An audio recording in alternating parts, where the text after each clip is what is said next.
dahshat bilan boshlanadi. Farishtalar saf-saf bo'lib kelishadi. Hisob tugab, odamlarni do'zaxga yoki jannatga yuborishlaridan oldin eng dahshatli hodisa sodir bo'ladi. Bu do'zaxni mahshar maydoniga olib kelishlari. Bu olovdan ikki ko'zli ko'ra oladigan va ikki quloqli eshita oladigan va tili bilan gapira oladigan maxluq chiqadi. Jahannam bu shunchaki qandaydir chuqurlik emas. Bu qutilgan dahshatli maxluq. Uning esa 70 ming jilovi bo'ladi. Har bir jilovini 70 ming farishta so'rab yuradi. Bundan da dahshatli va qo'rqinchli manzara bo'lmaydi. Oh islom.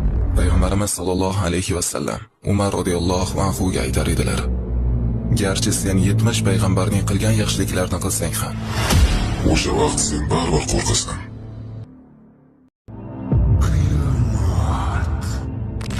Hisob kitob dahshat bilan boshlanadi. Farishtalar saf-saf bo'lib kelishadi.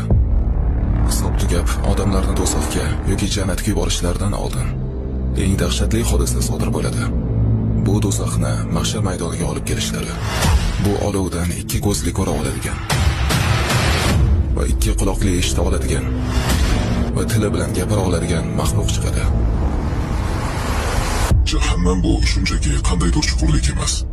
Bu qutilgan dahshatli maxluq. Uning esa 70 ming jilovi bo'ladi. Har bir jilovini 70 ming farishta so'rab yuradi.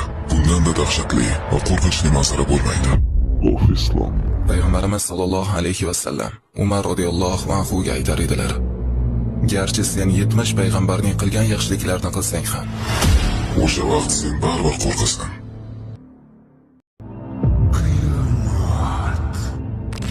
Hisob kitob dahshat bilan boshlanadi. Farishtalar saf-saf bo'lib kelishadi. Hisob tugab, odamlarni do'zaxga yoki jannatga yuborishlaridan oldin eng dahshatli hodisa sodir bo'ladi. Bu do'zaxni mahshar maydoniga olib kelishlari. Bu olovdan ikki ko'zli ko'ra oladigan va ikki quloqli eshita oladigan va tili bilan gapira oladigan maxluq chiqadi. Jahannam bu shunchaki qandaydir chuqurlik emas. Bu qutilgan dahshatli maxluq. Uning esa 70 ming jilovi bo'ladi. Har bir jilovini 70 ming farishta so'rab yuradi. Bundan da dahshatli va qo'rqinchli manzara bo'lmaydi. Oh islom. Payg'ambarimiz sollallohu alayhi va sallam Umar radhiyallohu anhu ga aytar edilar: garchi sen 70 payg'ambarning qilgan yaxshiliklarini qilsang ham, o'sha vaqt sen baribir qo'rqasan.